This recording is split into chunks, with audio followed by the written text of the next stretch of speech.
এই দুইটার উপর আমল করেন, 40 দিন আমল করবেন। কয়দিন? প্রেসক্রিপশন করছি, মাত্র 40 দিন। যদি 40 দিন আমল করার পরে যুব সমাজ এখান থেকে বের না হতে পারে, তারপরে আমার সাথে যোগাযোগ করেন, আমার কথা বলেন যে ভাই আপনার কথা কাজ হয় নাই, এটা বলে দেখে না। লক্ষ লক্ষ যুবকের জীবন এভাবে চেঞ্জ হয়েছে, লক্ষ লক্ষ, একটা দুইটা না।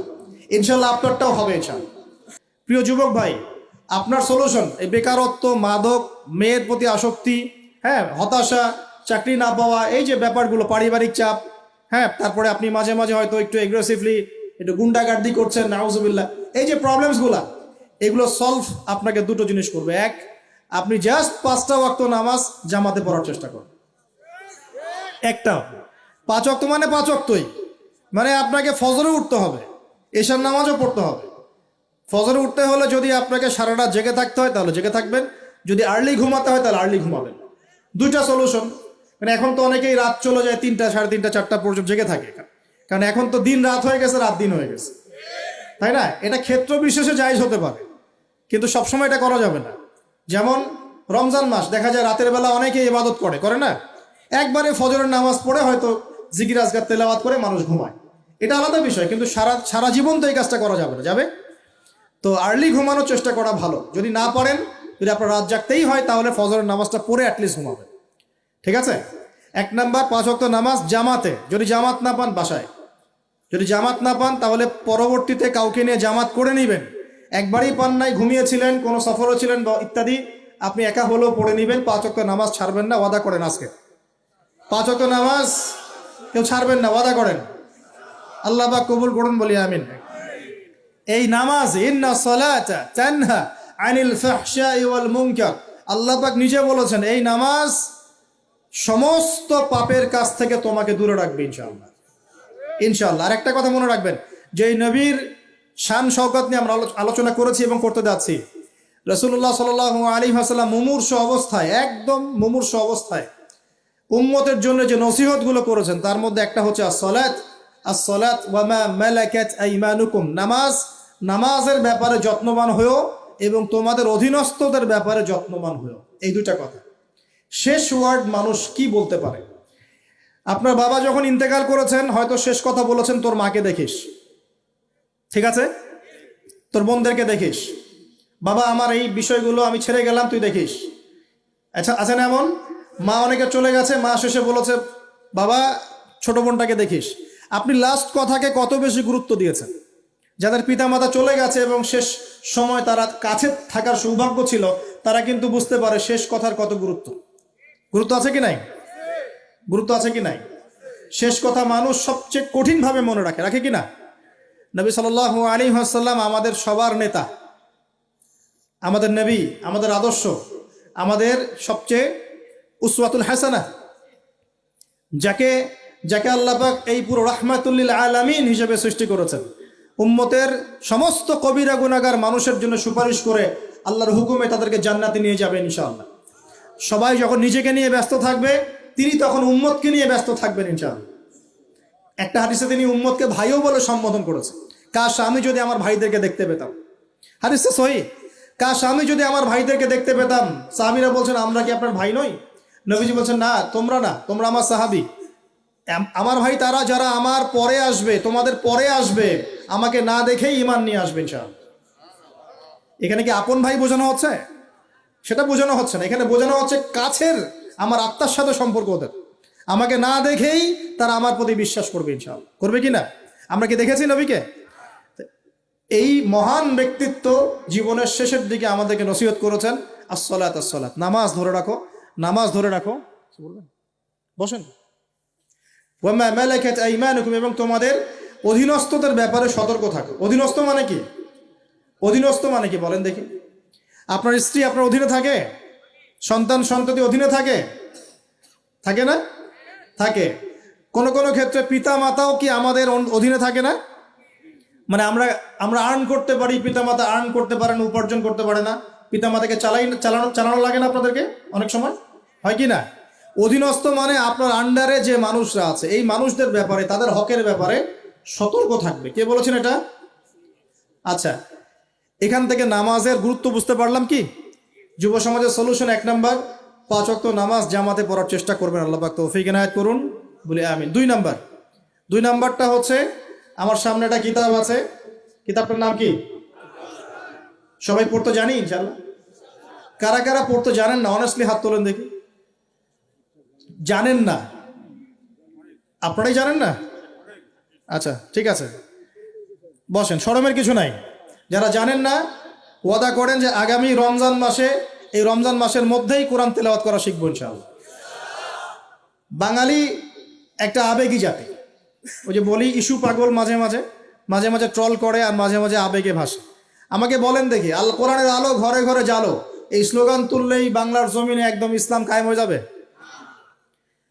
কখন ইসলাম কায়েম হবে? যখন আল কোরআনের আলো ঘরে ঘরে জ্বলবে। কখন? যখন প্রত্যেকটা ঘরে ঘরে একটা করে কোরআনওয়ালা মানুষ থাকবে। প্রত্যেক ঘরে ঘরে কি একটা করে হাফেজ আছে? তৈরি করার চ্যালেঞ্জ গ্রহণ করতে হবে। বাংলার প্রতি ঘরে ঘরে একটা করে হাফেজ তৈরি হবে ইনশাআল্লাহ। এটা করলে কি আপনাকে সরকার বাধা দিবে? আপনার নিয়াত করে যদি আপনি সন্তানকে হাফেজ বানান, কেউ বাধা দিবে? কেউ চাপ দিবে? আমরা তো চতুর মুসলিম। কেমন চতুর মুসলিম? আমরা আমাদের সন্তানদের মধ্যে যারা বেশি ট্যালেন্টেড ওদেরকে দিব আগে জেনারেল লাইনে, আর যার একটু মাথা কম তাকে আমরা পাঠায় দিই মাদ্রাসায়, পাঠায় দিয়ে যে আবাসিকে রেখে দিই, থাকতো এখানে, ওকে এখানে পিটাই সোজা করবে। আপনাদের কি মনে হয় যে কোরআন সুন্নাহর জ্ঞানটা অর্জন করার জন্য মাথায় ঘিলুর দরকার নাই? এমনটা মনে হয়? কোরআন এবং সুন্নাহর জ্ঞান অর্জন করতে সবচেয়ে বেশি প্রজ্ঞা লাগে, সবচেয়ে বেশি মাথা কাটাতে হয়, সবচেয়ে ট্যালেন্টেড ছেলেটাকে দেয়া লাগতো কোরআন। আমরা উল্টা চলি। এই কারণে দেখা যায় যে কোরআন সুন্নাহ হাতে নিয়েও আমরা এখন ওয়ার্ল্ড অ্যাফেয়ার্সকে ডিল করতে পারছি না, আমরা ওয়ার্ল্ডকে চ্যালেঞ্জ করতে পারছি না। কেন? আল্লাহ রাব্বুল আলামিন আমাদের সবাইকে কোরআন শেখার তৌফিক দান করুন। আল কোরআনের আলো ঘরে ঘরে জ্বলবে তখনই যখন ইনশাআল্লাহ তাআলা আপনাদের প্রত্যেকের ঘরে একটা করে কোরআনওয়ালা মানুষ তৈরি হবে ইনশাআল্লাহ। পারা যাবে তো ইনশাআল্লাহ? নাকি কোরআন সুন্নাহ খালি আলেম ওলামাদের চর্চা করেই হবে? আপনাদের পড়ারও দরকার নাই, জানারও দরকার নাই, বোঝারও দরকার নাই। কোনটা? ব্যাপারটা কি এমন?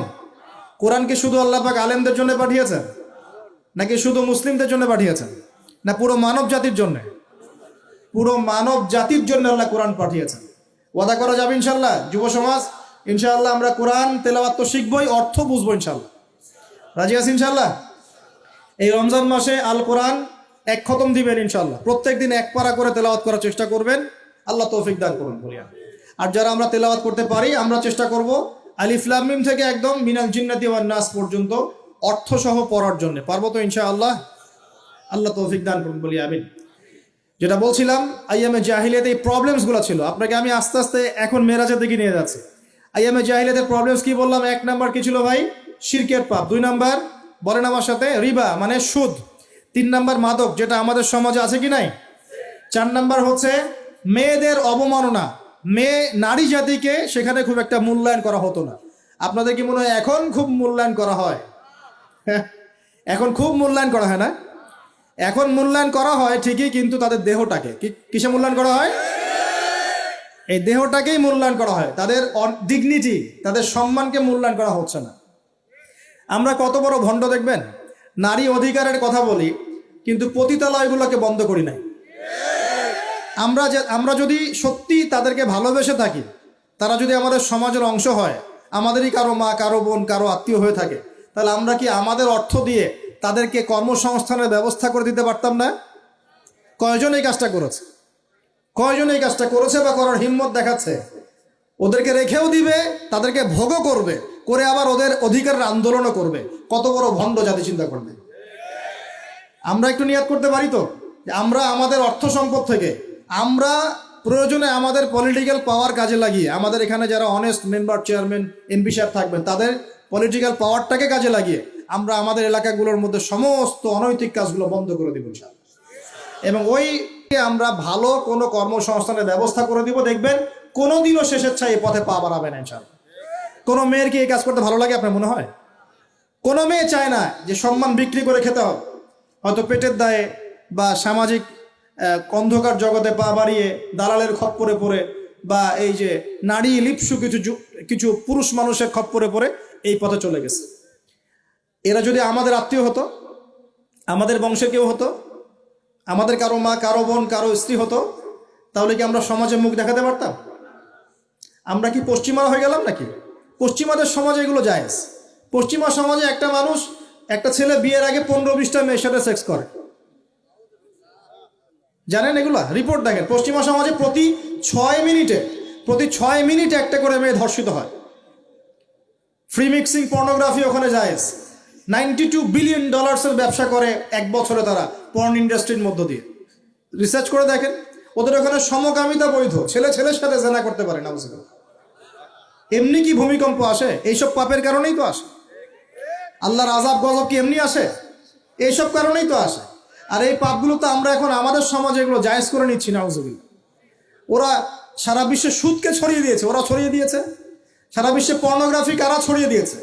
ওরা ছড়িয়ে দিয়েছে। সারা বিশ্বে ফ্রি মিক্সিং কারা ছড়াচ্ছে? ওরা ছড়াচ্ছে। প্রত্যেকটা সেক্টরে ফাসাদ সৃষ্টি করেছে এরা। এই জন্য বলি আমি মাঝে মাঝে যে ইয়াজুজ আর মাজুজ আছে না, দুটা প্রজাতি, এদের খাসলত চরিত্র এদের মধ্যে পাওয়া যায়। ইয়াজুজ আর মাজুজ সারা বিশ্বে ফাসাদ সৃষ্টি করবে। সূরা কাহফ পড়ে দেখেন, ইন্না ইয়াজুজ ওয়া মাজুজ মুফসিদুনা ফিল আরদ। ইয়াজুজ আর মাজুজ সারা পৃথিবীতে ফাসাদ, ফিতনা ছড়াই দিবে। এরা কি সারা পৃথিবীতে ফিতনা ছড়াই দেয় নাই? আমি কিন্তু বলছি না যে এরা ইয়াজুজ মাজুজ, আমি কিন্তু এই কথা বলিনি। বলছি ইয়াজুজ মাজুজের চরিত্র এদের মধ্যে পাওয়া যায়। বিশ্বের প্রত্যেকটা জায়গায় ফাসাদ সৃষ্টি করে দিছে। কখন কোন দেশকে কোন দেশের সাথে লাগাই দেওয়া যাবে, কার মধ্যে ফিকশন লাগে অস্ত্র বিক্রি করা যাবে, হ্যাঁ, কোথায় কোন খনি আছে দখল করা যাবে, কোথায় কোন মুসলিম আছে ওদেরকে বোম্বিং করা যাবে, কোথায় কারাগারে নিয়ে মুসলিমদেরকে টর্চার করা যাবে, শান্তিপূর্ণ মুসলিম কান্ট্রির মধ্যে কেমন করে জঙ্গি ইস্যু তৈরি করা যায়, সারাদিন এই ফিকির করে বেড়ায় মাথার মধ্যে। এখন সবকিছু বাদ দিয়ে এখন শিক্ষাক্ষেত্রেও মাথা ঢোকানোর চেষ্টা করছে। তো এখন দেখেন, আমরা কি পশ্চিমাদের দাসত্ব করব? আমাদের সামনে কোরআন সুন্নাহ নাই। আমরা যদি আমাদের মেধা, আমাদের ঐক্য, আমাদের সম্পদকে কাজে লাগাতে পারি, ওরা আমাদের দাসত্ব করবে ইনশাআল্লাহ। আপনাদের কি মনে হয় এগুলো শুধু স্লোগান দিচ্ছি?